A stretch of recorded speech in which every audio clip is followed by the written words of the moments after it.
Well, hello there. With my washer going in the background. Tracy, that one was for you. I just would like to talk about holiday heritage. What makes this movie special is um, are the fact that we have Kwanzaa in a movie. And raise your hand if you're a black person who knows something about Kwanzaa. Pretty much next to nothing. Um, so that was great to not only have that represented in a movie, but for me personally to learn about Kwanzaa and wonder if that's something that I should be celebrating or, start celebrating at the age of 52 because it's never too late.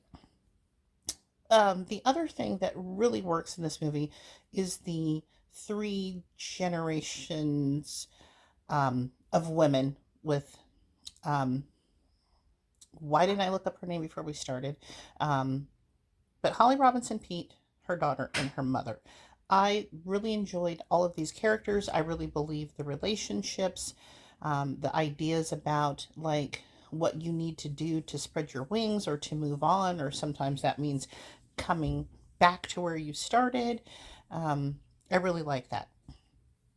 The relationship between because really the main character is Holly Robinson Pete's daughter. I really like her a lot. I don't think I've looked her up yet to see if she's been in anything else, but I really loved her. I hope that she'll be back in other things. I do like Darnell Brooks. Their romance wasn't the most exciting, spiciest thing that, we've ever seen. But I still like them. But mostly for me, the movie was about the mother daughter relationships that were going on is what resonated for me the most, and celebrating Kwanzaa.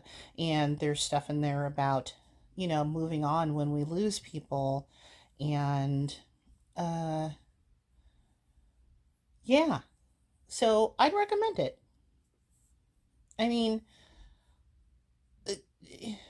I'm just trying to think if this is one you could fold your laundry to. Possibly, um, it's gonna be middle of the pack for me, but I still like would recommend it based on um, the female leads because this is again really about them and the Kwanzaa aspect, which was really again special, and I don't think we've seen it um, highlighted that way in a Hallmark movie. So bravo for that. Anyway, um, I'll go ahead and combine this with something. And last week, y'all, it's the last week of this. Can you believe it? It's crazy. So anyway, but thanks for watching this portion, and on to the next.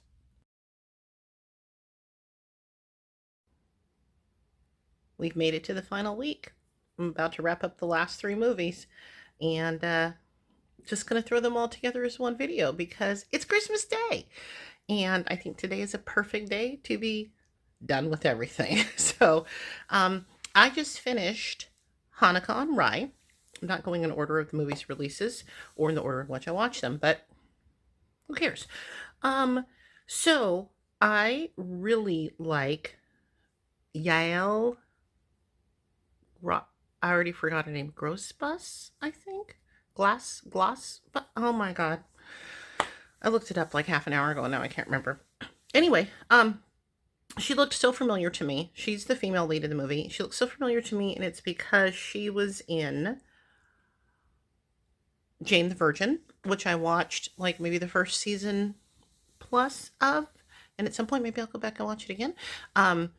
But this is totally different role for her. I don't think this is going to be her first Hallmark. I hope that we see her in some more because I really enjoyed her, and Jeremy Jordan, of course. I always love Jeremy Jordan whenever I see him. I really enjoyed it. Yeah, I mean I think the premise. They get set up by matchmakers, and of course they're meeting in real life and don't realize until later that they've were set up by the matchmaker and stuff. And he's in New York to check out a location for his family expanding their LA deli to New York. Her family has a deli in New York, so of course there's the conflict, and because they're going to open up in the same neighborhood, blah blah blah. Anyway, But I think liking this movie is dependent upon the leads. I think that, of course, what I appreciated about it is that it's just Hanukkah. It's not Hanukkah sharing Christmas or anything like that. And last year's 8 gifts of Hanukkah was the same thing. Um, that was in my top 5 last year. I don't think this is going to make my top 5.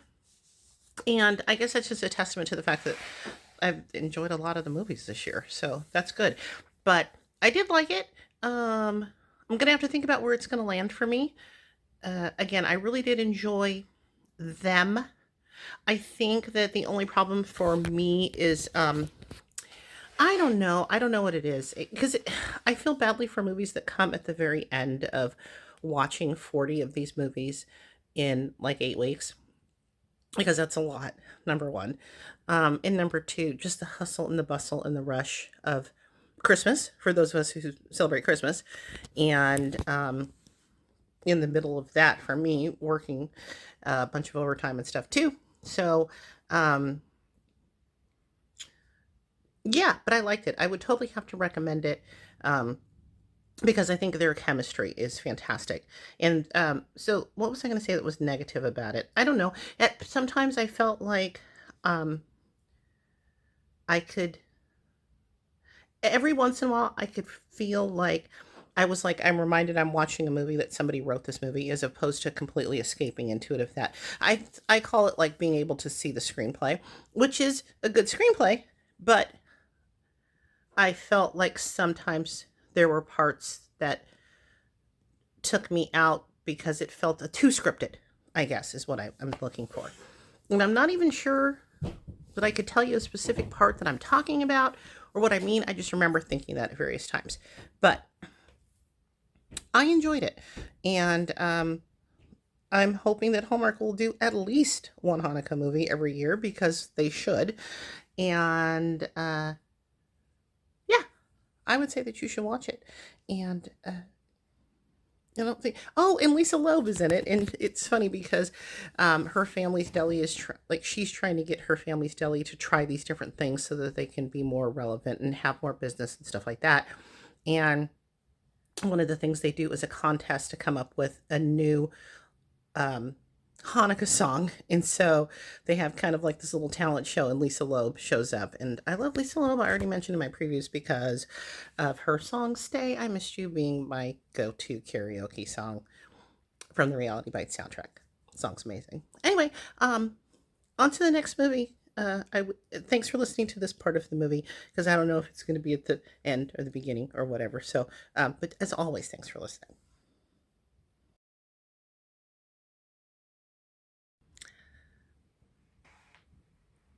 Going to talk about a Hallmark movie on Christmas Day. This will be the second of 3 that I'm talking about today. And again, as I said in my last one, who knows what order these are going to be in, because I'm just going to smash all of last week into one video. But let's talk about Twas the Night Before Christmas. I really enjoyed this movie. I think this is a super fun concept. I love Torrey DeVito. I really enjoyed the guy who played the male lead. I have no idea what his name is. I do not remember. Um, it's super fun. It has Ghost in it. That's a spoiler alert.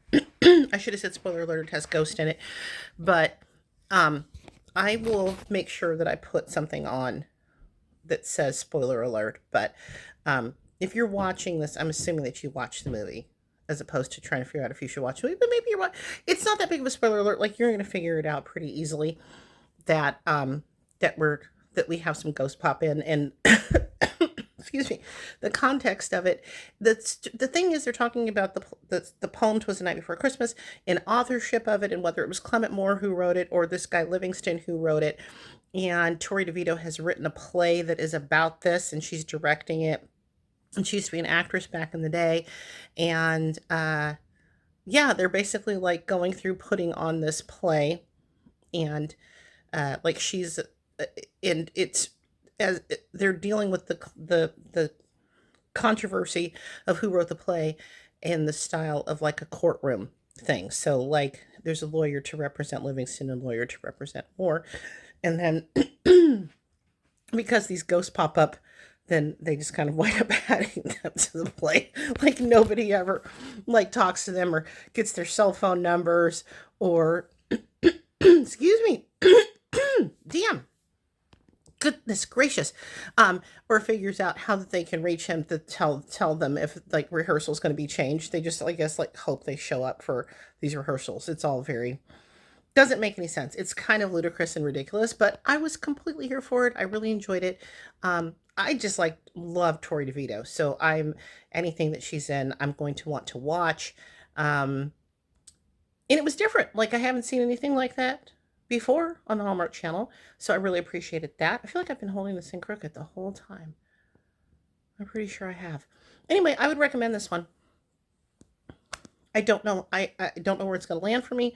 I have to go and process everything and think about things. And, but yeah, I enjoyed it. I'm trying to think if there was something specific that I wanted to tell you about, but I thought it was a lot of fun. I really enjoyed the parts where they were in the play, doing the play. Like I thought it was like a lot of fun. So anyway, thanks for listening. I've got one more movie to talk about. I'm going to do it right now.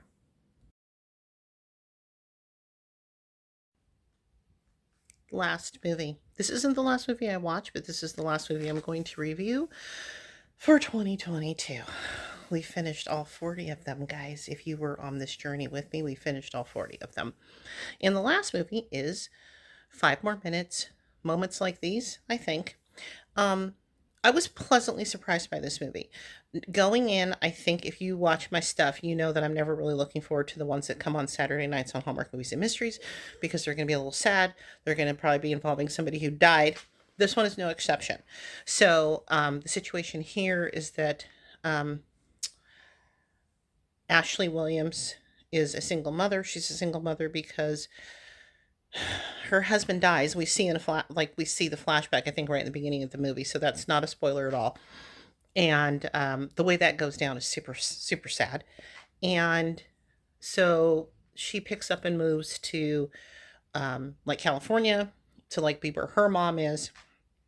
But in this movie, she's coming home to visit her uh, dead husband's family. So like his parents and sister and all this kind of stuff, and deal with the house because the house that they lived in, I guess they'd been renting it out, but now their tenant was moving out, and so they were going to like probably sell the house or whatever. In the meantime, she's trying to figure out if she should take this job offer that she gets in London. So the male lead is Lucas Bryant.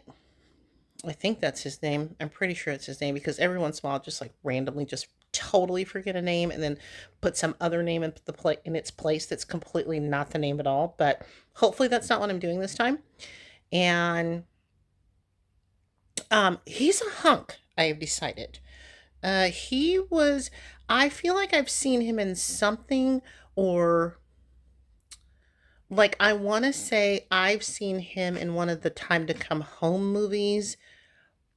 Maybe I all I know is I don't remember thinking that he was such a hunk as he was this time. Maybe he got hunkier. Maybe I was just paying attention more. I just love that he looks like kind of exhausted. Like he looks like he's been through it. He looks kind of grizzled, and like I like love that in a man, frankly. If anyone's looking to set me up, that's what I'm looking for. Is I like a Luke Bryant type. That would be great. So I really like this. May be, in spite of the fact that it was sad or has sad parts in it. This may be one of my favorite Ashley Williams performances because Ashley can be very like her personality just seems like she's very much like this, like all the time.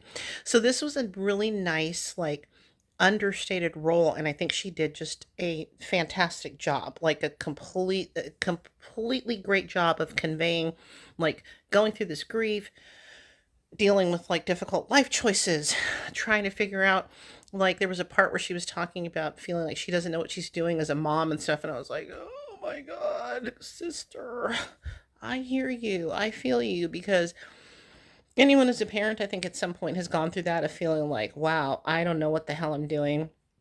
As I like to say, you learn as you go on this job, and some days you're going to just suck at it or feel like you sucked at it, and then you just have to brush yourself off and get up and do it all over again. But anyway, I loved her in this, and I love the two of them together. I love the little boy who plays her son. He was great. And yeah, there's a ghost. Like, so thematically, this whole Hallmark Christmas season has been very ghosty. But I guess I should have said spoiler alert. But again, I figure you've already seen it if you're watching this. But um, there's some ghost stuff in there. But like, um, I think they pull it off the way that they handle it. I think they do. Um, yeah, yeah. I really enjoyed it. I I think you should watch it. I don't even think it's a laundry folder necessarily. And it's been a blast. As always, this is true. And as always, I appreciate you guys listening to me. I appreciate you being on this journey with me. I hope that you had a good time. No clue. I'm sure that there are going to be movies in the new year that I'm going to review. Um, I'm probably going to take January off. I'm not going to lie because I'm not like. Because last year with the Weddingville movies, I only watched the Lacey one. And so when I hear Hallmark be like, we're going to do like 16 new Weddingville movies, not 16, but like at least three, I was just like, wow, I'm not remotely the least bit one tiny iota excited about that. But that's okay.